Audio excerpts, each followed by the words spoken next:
हाँ तो बच्चा लोग नीट का जो नया पैटर्न आया उसके बारे में बता रहा हूं। नीट का पेपर पहले 3 पार्ट में डिवाइड होता था, physics, chemistry and biology. But इस साल उन्होंने चेंज करके क्या करा, नीट के पेपर को 4 पार्ट में डिवाइड करा, physics, chemistry, zoology and botany. मतलब उन्होंने बायोलॉजी को भी 2 पार्ट में डिवाइड करा है। ओके, अभी देखो हर एक पार्ट मैंने कोई एक का ले लो, फिजिक्स से उठाता हूं। पहले टोटल नंबर ऑफ क्वेश्चन कितना होता था?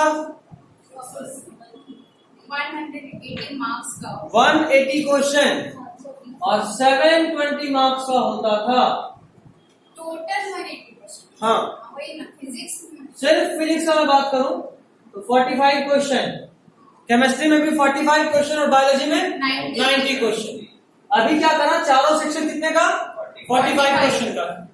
अब जो चेंज हुआ उसमें ये क्या किया कि चारों सेक्शन में 50 क्वेश्चन। कितना क्वेश्चन? 50। टोटल क्वेश्चन 200 हो गया। सुन ले पहले, पूरा सुन, अभी पूछने वाला बात सुनो पहले, सुनो। अगर मैं फिजिक्स का बात करूं तो फिजिक्स को 2 पार्ट में डिवाइड करा गया है, section A and section B. Section A में होगा 35 क्वेश्चन। कितना? 35। All of them are compulsory.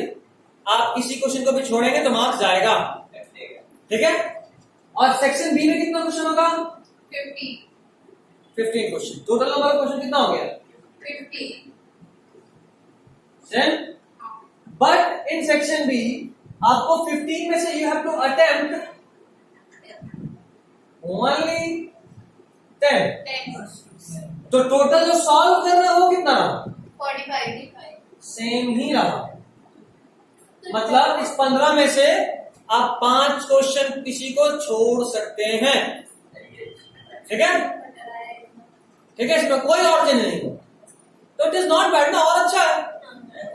इस 15 में से कोई हमको 5 नहीं आ रहा होगा, हम छोड़ देंगे। 15 वो चुन के डालेगा, इतना मेहरबान नहीं। ऐसा नहीं है। Actually section A section B इसलिए करा गया है क्योंकि लास्ट ईयर और इस ईयर भी सिलेबस में रिडक्शन हो चुका है।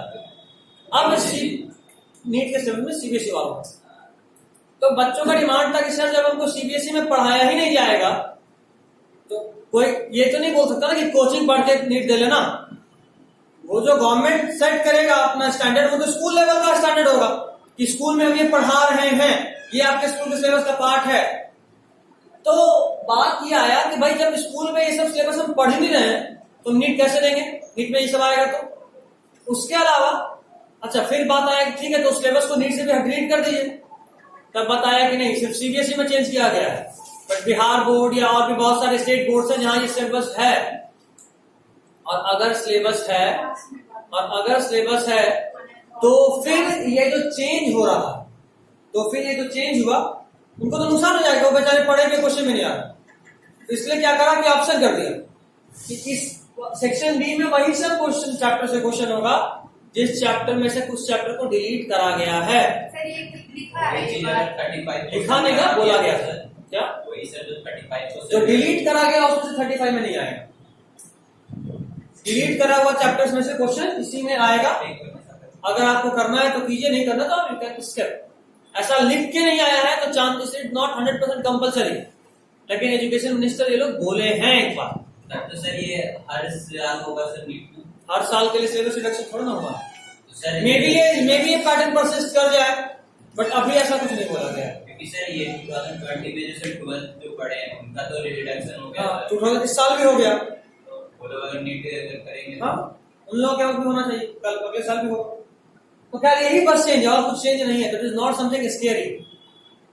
तो हमारे 2 साल अभी बचा है, उसमें भी शायद ये वाला रहने नहीं रहे तब तक। तो क्या फर्क पड़ता? लास्ट ईयर वाला भी था, वो उसके लिए तो आप रेडी ही थे। ये वाला चेंज है, इसमें भी कोई डर नहीं है, और अच्छा ही बोलो तुम, है ना। इट इज नथिंग लाइक कि आपको इससे डरना है।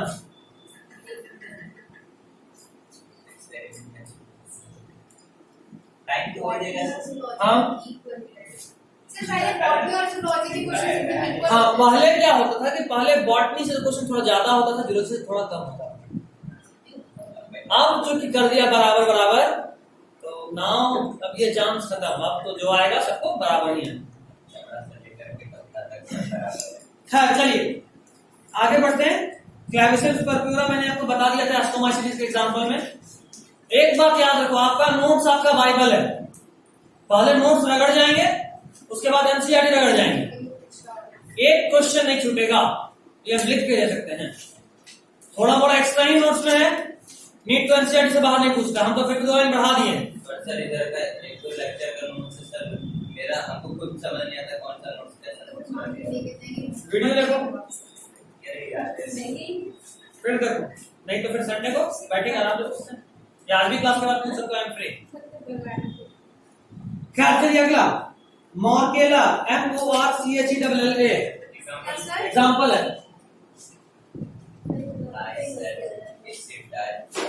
MORCHELLA मॉर्केला, इसको मोरेल्स भी बोलते हैं,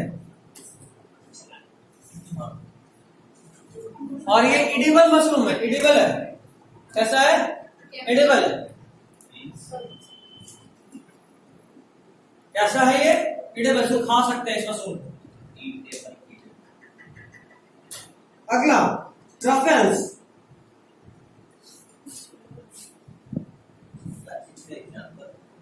अगला फंगस का ट्रफल्स, या फिर इसका एक और नाम है बफेल्स, BUFFLES। सर मॉर्सेला सर क्या चीज का एग्जांपल? जैसे मैं आपको एस्टोमाइसिस बता रहा था, एस्टोमाइसिस में हमने बहुत सारे एग्जांपल देख लिए थे क्लेविसेप्स परप्यूरा का, उसके बाद 2 और एग्जांपल बचा था, जिसमें से एक मॉर्केला हुआ और दूसरा ट्रफल्स या बफेल्स।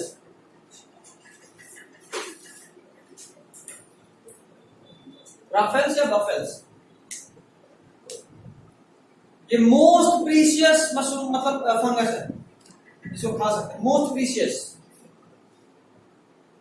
ये वाला एनसीईआरटी में है तो ज्यादा इंपॉर्टेंट है, मशरूम से फंगस होता है। हाँ, अगला वाला क्लास में वही मशरूम ही पढ़ेंगे। हो गया, डालिए ग्लाइडिंग, बेसिडियोमाइसिटीज, बेसिडियोमाइसिटीज,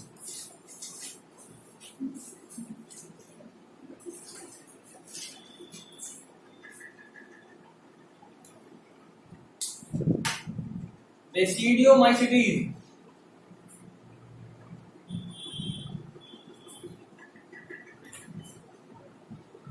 बता लिखिएगा। They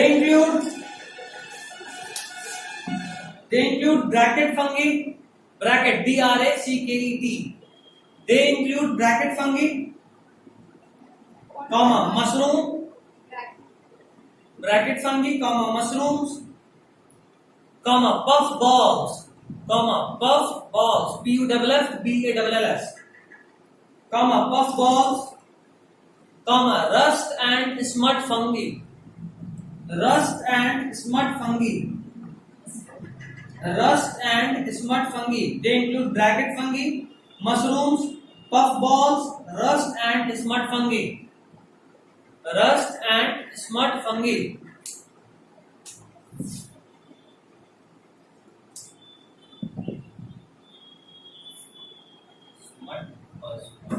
Rust and smut fungi. हो गया। Next point, they are most common in advanced fungi. याद रखना, बेसिडियोमाइसिटीज मोस्ट एडवांस्ड फंगस है। कॉमन मशरूम जो आप खाते हो किसका मेंबर है, बेसिडियोमाइसिटीज का भी पढ़ेंगे। तो most common and advanced fungi, most common and advanced fungi, most common and advanced fungi. हो गया। नेक्स्ट कॉमन नेम, इसका कॉमन नेम लिखिए, club fungi.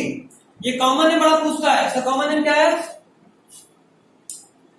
Club fungi, club fungi. लिखिए इसके बारे में,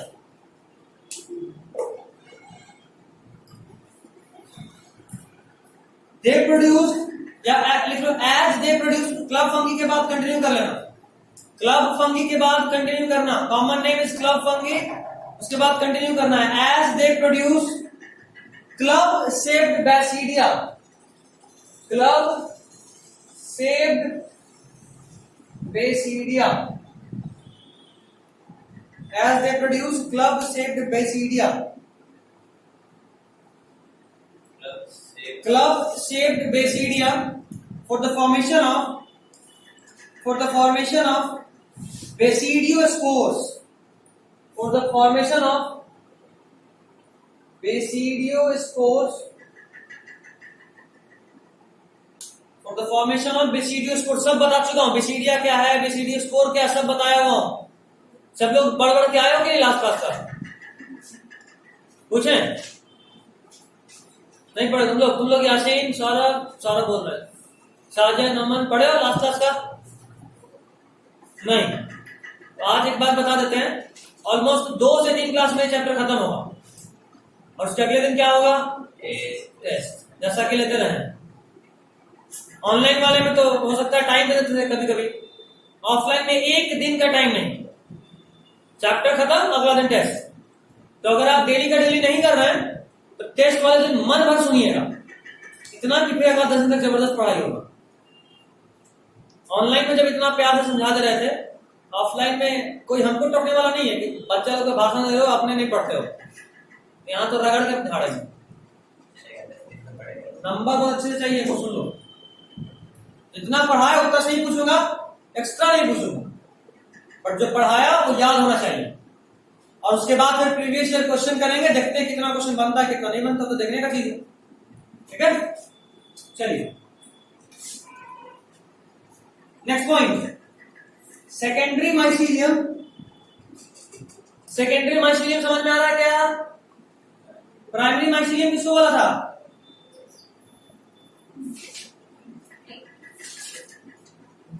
कंजुगेशन से पहले जो माइसीलियम बनता है उसको बोलते हैं प्राइमरी माइसीलियम, और जब कॉन्जुगेशन हो जाता है, जब प्लाज्मोगामी हो जाता है, तब जो माइसीलियम बनता है उसको बोलते हैं, बताया था नहीं बताया था? प्लाज्मा डिसॉल्व किया था वो है। ये मेल की तरह करा था, ये फीमेल की तरह करा था, इन दोनों को बोले थे प्राइमरी माइसीलियम। क्या बोले थे? नहीं लिखे थे तो लिख लीजिए, बगल में डायग्राम में जाइए, लिख लीजिए प्राइमरी माइसीलियम दोनों ही है। ठीक, दोनों को क्या बोले? Primary mycelium. उसके बाद दोनों का साइटोप्लाज्म फ्यूज करा था, फ्यूज करने के बाद ऐसा स्टेज आया था, याद आ रहा है? N+N डाइकार्बोनेट स्टेज, जिसको बोले, देखो प्लाज्मोगामी के बाद जो माइसीलियम है उसको क्या बोले? इस माइसीलियम का नाम सेकेंडरी माइसीलियम है। ये जो हुआ है दोनों का फ्यूजन उसको बोले प्लाज्मोगामी। इसके बाद न्यूक्लियस मिलेगा, उसको बोलेंगे कैरियोगामी, और फिर होगा मियोसिस। नहीं, फंगस का ही सेल मतलब उसका नाम बीच वाला नहीं है, वो संडे वाले क्लास का। अच्छा क्या? हाँ संडे को ही बताया, मतलब अभी तक लिखी, ये गलत बात है, तुम लोग टाल रही हो काम। फंगस का ही सेल दूसरा नाम आईसीपी। फंगस के बॉडी का नाम, जैसे मेरा बॉडी बना हुआ है सेल से, और सेल में से बनता है टिश्यू, टिश्यू से पूरा बॉडी बना है, पूरा बॉडी बना कर सकते हो। इसी तरह फंगस में जो सेल है उसकी जगह पर होता है हाइफी, बहुत सारा हाइफी मिलकर बनता है माइसीलियम, जो कि उसका बॉडी बना है। हाँ ठीक है, समझ में आ रहा नहीं आ रहा है? हाँ, तो अगला पॉइंट लिखिएगा, secondary mycelium is N+N।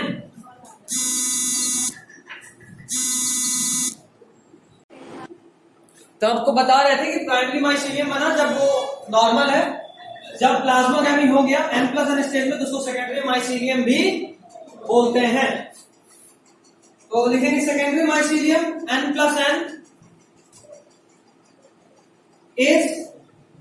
is long lived phase, is long lived phase, ये लंबा चलता है। याद करो एस्कोमाइसीलिस में भी था, लेकिन वहां बताया था कि डाइकार्डियल फेज बहुत छोटे समय के लिए होता है बट छोटे समय के लिए। फाइकोमाइसीलिस में था ही नहीं, एस्कोमाइसीलिस में था लेकिन छोटे समय के लिए, बेसिडियोमाइसीलिस में है और लंबे समय के लिए। ठीक है, ड्यूटेरोमाइसीलिस में नहीं, सेक्सुअल रिप्रोडक्शन ही नहीं। ठीक है, is long lived phase, bracket में लिखिएगा डाइकार्योटिक डोमिनेंट बॉडी, डाइकैरियोटिक मतलब दो न्यूक्लियस वाला डोमिनेंट बॉडी, उसका मैक्सिमम टाइम में लाइफ स्पैन कैसा होगा डाइकैरियोटिक फेज में, dikaryotic dominant body, dikaryotic dominant body. Next point,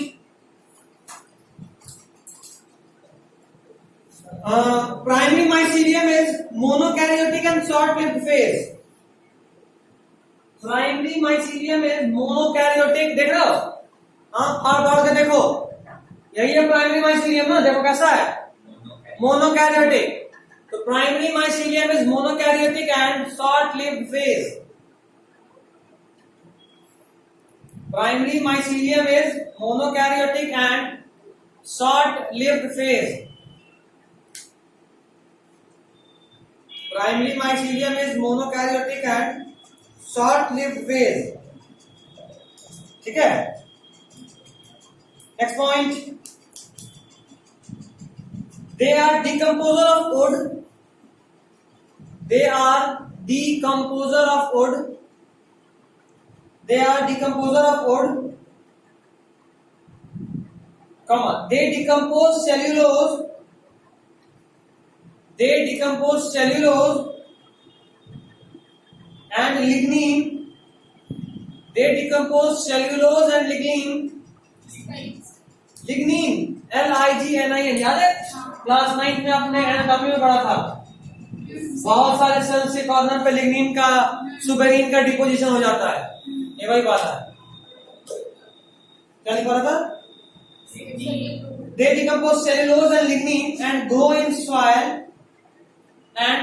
soil comma, देख तो जो हम लोग मशरूम खाते हैं कई बार पुआल पे उग जाता है, पेड़ पे उग जाता है ना, तो grow in soil comma on tree and also as parasite on plants, on tree कई बार किसी और प्लांट में पैरासाइट के फॉर्म में, on tree and also as parasite on plants, on trees and also as parasite on plants, हो गया, and also as parasite on plants, हो गया।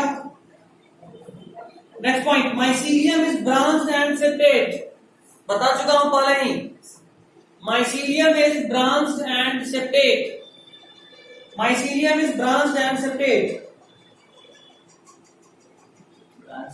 सेप्टेट बटा हुआ होता, बताया था, याद आ रहा है, तुम संडे को आए थे रोहित, तो बताया था ब्रांच क्या मतलब सेप्टेट किसको बोलते हैं, तो ये कैसा माइसीलियम है, सेप्टेट या एसेप्टेट, सेप्टेट है या एसेप्टेट, सेप्टेट है, देखो बटा हुआ, अगर बीच में कोई गैप होता तो गैप नहीं था तो बोलते एसेप्टेट, ये कैसा है सेप्टेट। पढ़ नहीं रहे हो, घर पे पढ़िए, बाकी का नहीं पता, मेरा पेपर नहीं पढ़ेगा जान बचाना बहुत मुश्किल है, ठीक है ना, हमको रोडों पे दौड़ा देंगे, भागकर इतना एज तो हुआ नहीं है कि दौड़ नहीं पाएंगे, है ना, पर जब आगे आगे तुम पीछे पीछे हम, पब्लिक दौड़ा रहा, क्या हो गया भाई, आंसर नहीं दिया भाई, पहले तो चोर समझ दौड़ाएगा, फिर जब पकड़ा जाएगा तो वो कहा चुराएगा, चुराया कुछ नहीं था, कोचिंग में आंसर नहीं दे रहा था, मास्टर है मार रहे, उसके बाद बोलेगा कि अब मेरे यहाँ बहुत सारा बच्चा आ जाएगा, एडमिशन बहुत ज्यादा बढ़ जाएगा, सब पेरेंट्स चाहता ऐसा है कि मास्टर मिले, बच्चा नहीं समझ दौड़ा के बाहर रोड पे, है ना, फिर एक दिन में फेमस हो जाएंगे, काल जीटी पे वीडियो भी बना देगा, नहीं गजब का मास्टर, जवाब नहीं दिए क्लास में तो रोड पे भी दौड़ा देते हैं, एब्सेंट हो गए कहीं घूमते हुए मिल गए बाहर, पता चला दौड़ा है मेरे मास्टर, बच्चा भाग रहा है बाइक से, पीछे पीछे मास्टर बाइक से भाग रहा है, धूम 3 बन गया, है ना, धूम मचा ले धूम। खैर चलो, asexual spores are generally absent, next point है, asexual spores are generally absent, asexual spores are generally absent, reproduction is या ऐसे करो वेजिटेटिव रिप्रोडक्शन कर लो, Vegetative reproduction is commonly by fragmentation. Vegetative reproduction is commonly by fragmentation. हो गया. Next point, sex organs are absent. क्या बोले हम? Vegetative reproduction by fragmentation is common. Vegetative reproduction by fragmentation is common. ठीक है. Next point is sex organs, SEX. ठीक है. Sex organs are absent but plasmogamy. Sex organs are absent. याद रखना, बड़ा इंपॉर्टेंट पॉइंट है. सेक्स ऑर्गन्स नहीं है बट फिर भी सेक्सुअल रिप्रोडक्शन है. तो sex organs are absent but plasmogamy is brought about by. Sex organs are absent but plasmogamy is brought about by fusion of two vegetative. Sex organs are absent but plasmogamy is brought about by fusion of two vegetative or somatic cells. Brought about by fusion of two vegetative or somatic cells. देखो, this is vegetative cell. Two vegetative or somatic cells. Two vegetative or somatic cells. हो गया?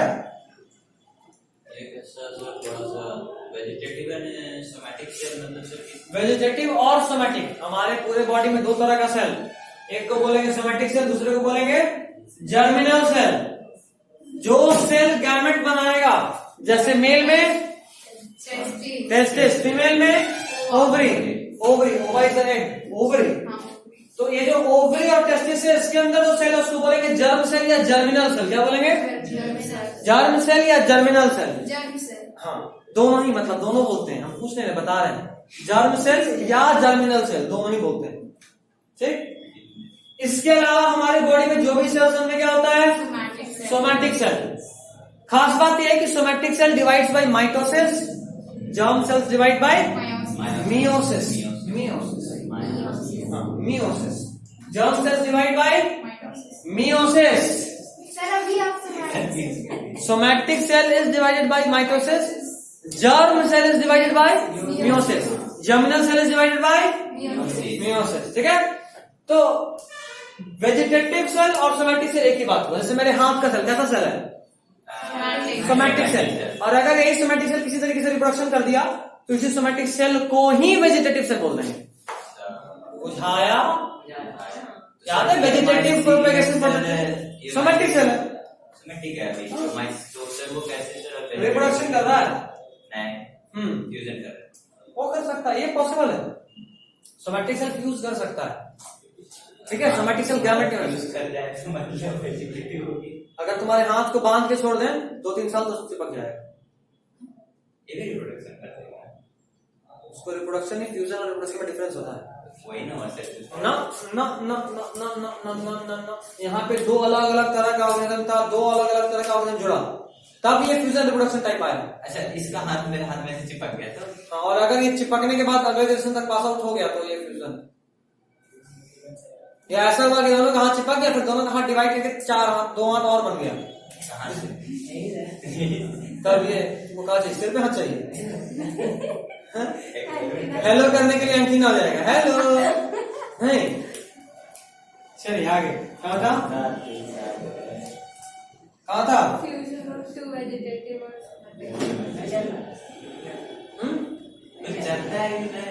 पूछना पड़ेगा. पूछ तो ना करके पूछ तो. इसी के नाम पे कलम मत बनो.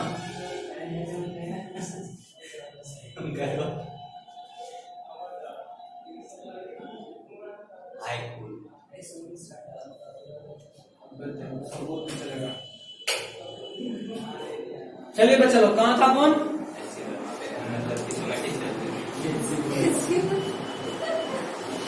चिपक गया है ना च्युइंगम से. ये सेक्सुअल स्पोर जनरली एब्सेंट हो गया. कहाँ था भाई? हाँ, फ्यूजन ऑफ टू वेजिटेटिव और somatic cell of different genotype. Different genotype मतलब अलग अलग DNA containing of different genotype, ठीक है। फेनोटाइप जो बाहर से दिखता है, जेनोटाइप जो अंदर में है। मतलब एक प्लांट टॉल है तो वो उसका फेनोटाइप है, बट वो टॉल कैपिटल टी की वजह से है या कैपिटल टी स्मॉल टी की वजह से है, ये उसका जीनोटाइप है। क्रैश तो उसमें रगड़ के पाया था, आने वाला था पर नहीं आया। सबसे फायदे में तुम्हें रहा, अभी का तो बोर्ड कैंसिल हो गया, लेकिन नहीं जो आए तुमको नॉलेज अच्छा खासा मिला। वहां पे हम इतना पढ़ा कि जितना साल भर में बहुत कुछ नहीं सीखे होंगे। हाँ वैसा ही वहां पूरा साइंस पढ़ा है, जितना तो साल भर में नहीं पढ़ा था उतना हम एक महीने में रगड़े थे, अच्छे से रगड़े थे। सब पढ़ा के एकदम जो चैप्टर पढ़ाया वो तो अच्छे से ही पढ़ाया। आखिरी में क्या तो छोड़ दिया था, बोर्ड होना नहीं है और कोई इंपॉर्टेंट था नहीं तो छोड़ दिया। अलावा जिसका जिसका भी यूज था फ्यूचर में वो सबको रगड़ा। खैर चलो, one of the best batch, मतलब उसको बोलेंगे सेशन वाइज, एक महीने का कोर्स, लेकिन पढ़ाया जो वो कुछ ऐसा पढ़ाया जहां मेरे पास पूरा फ्रीडम था। बोर्ड पैटर्न में बंद के भी इतना पढ़ाया, इतना समझाया जितना साल भर में नहीं समझता। मेरे लिए भी मेरा बेस्ट था वो। खैर अगला point, basidium is the place of karyogamy. What is basidium? बताया हूं, सब आप लोग भूल रहे हैं। उल्टा लटकाऊं, डिवाइस करके आएगा। अच्छा आगे पूछ रही है, हम जो पूछोगे बता बेसिडियम क्या होता है पहले बता, नहीं पता तो पहले बोल, नहीं पता फिर आगे बात बदलने की कोशिश नहीं। अब तुम very तेज, ऐसे तुम कोशिश नहीं की थी बट इनडायरेक्टली बदला गया बात। Basidium is the place of karyogamy, meiosis। Basidium is the place of karyogamy, meiosis। Comma को COWM में कोई नहीं लिख रहा है, कोई इतना तेज तो नहीं है। Basidium is the place of karyogamy, meiosis। Karyogamy, meiosis, formation of basidiospores, formation of basidiospores and is produced from secondary mycelium,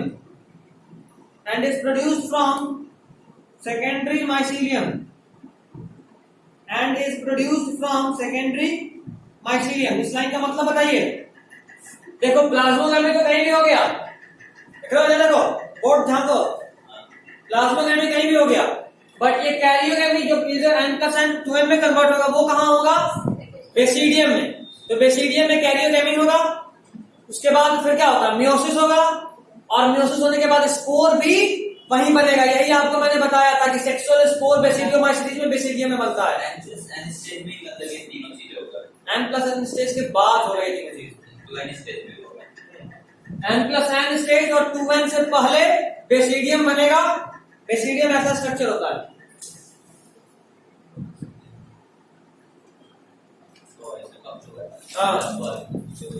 ठीक, बुझाई फ्लोटिंग बॉडी इसी तरह का होता है। अगला point, basidiospores are 4 in number। Basidiospores are 4 in number and are produced exogenously।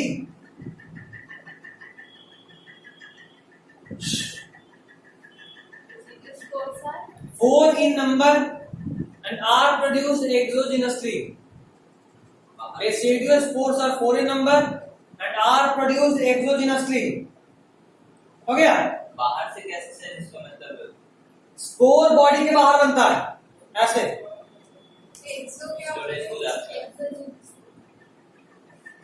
वो protein body के ऊपर बनता है। यस, कभी तो बोले एक्सोजिनस बॉडी के बाहर, अंदर तो उसको एंडोजिनस बोलते हैं। बुझाई? Storage full.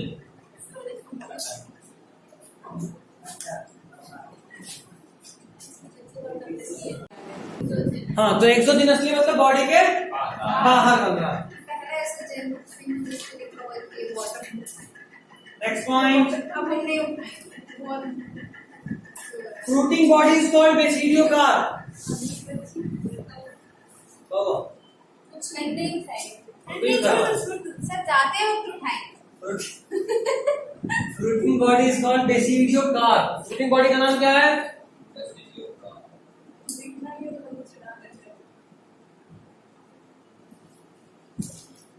Fruiting body is called basidiocarp. Next point इस एग्जांपल, छापिंग एग्जांपल पहला Agaricus, AGARICUS, AGARICUS, AGARICUS Agaricus, AGARICUS Agaricus. यही है वो एडिबल मशरूम जिसका आप सब्जी बनाकर खाते हो। Agaricus edible mushroom. पूरे सावन मशरूम खा के रहते हैं सच में। चावल के बाद चिकन लेकिन मशरूम का जहाँ बनता है सर वो जगह बड़े हैं। कोई बात नहीं, edible mushroom is Agaricus. Next Ustilago, USTILAGO, US TILAGO, USTILAGO।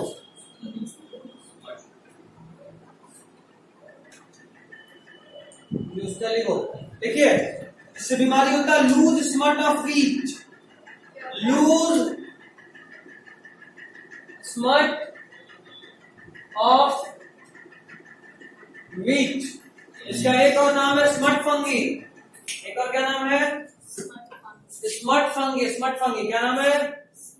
Sir loose smut of wheat sir इसका इलनेस है। क्या बीमारी क्या बोल रहे हो? बोलो। हाँ, बीमारी का नाम है।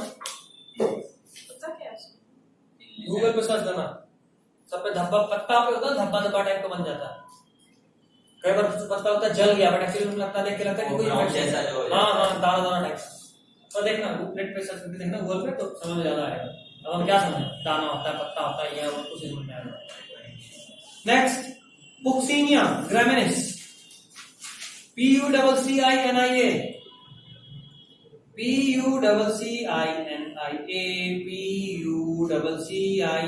पुक्सिनिया ग्रामिनिस, GRAMINIS, GRAMINIS,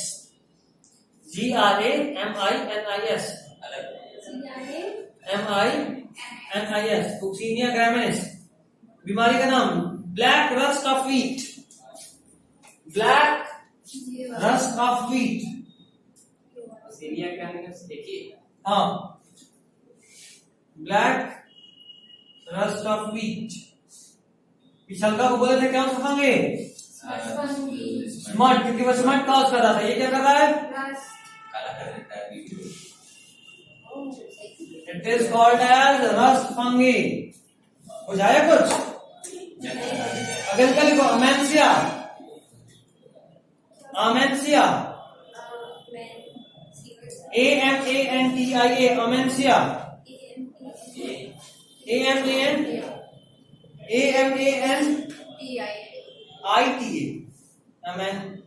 अमेनिटा, अमेनिटा। आज तक गलती पढ़ते सोचो, आज पहली बार सही पढ़े। अमेनिटा, AMANITA। टी के आगे आई नहीं लेकिन पीछे रहेगा। हाँ, स्प्रिंट था, ठीक है। It is highly poisonous. तुम लोग इंग्लिश में वो सीजर वाला कहानी पढ़े हो? Caesar, CEASOR, Caesar, EASOR, Caesar. Gaming है। ये बात भयानक प्ले है, बहुत बढ़िया प्ले। खैर कोई इंग्लिश का सब्जेक्ट, जिस वक्त आपका ये वाला जो इंग्लिश में वो बुक चेंज हो चुका है, आपको पता है। चेंज हो चुका है। उसमें फिर बहुत अच्छा सा प्लेज था जो स्कूल में होता था, वो सब खत्म होके बेकार सब। और ऐसा है नहीं नहीं, कोई उधर पे थे वर्ड्स शेक्सपियर का प्ले है। हाँ शेक्सपियर का प्ले तो कितना खतरनाक होता है, यू नो। सेक कर देते हैं स्पीयर। वाह, चलो अमेंसिया इट इज हाईली पॉइजनस। हो गया। अगला दिन डाल यूट्रोमाइसिटीज। चलिए नेक्स्ट टॉपिक है। हेडिंग फंगस का अगला क्लास यूट्रोमाइसिटीज। मतलब केमिस्ट्री का लेक्चर में 10 मिनट में तो खत्म कर देंगे इलेक्ट्रोमाइसिस, खत्म कर दें। कई चीज में लिखेगा रगड़ के छापे। भूख लगे तो केमिस्ट्री तो करना ही है, घर जा नहीं सकते। हम सुबह से भूखे, हमको भूख लगती, क्या गुंडा बनेगा ये तो। बैंक में सर कब से लगे पड़े थे सर, पैसे निकले अब नहीं अब सिर्फ अभी नहीं। ना ATM होता। अब नहीं ना लिख दिया सैप्रोफाइटिक और पैरासिटिक। अच्छा रहने छोड़, कभी कल करेंगे। 5 मिनट का ब्रेक ले लो, उसके बाद केमिस्ट्री कर लेना। 6 बजे को सब छोड़ देंगे।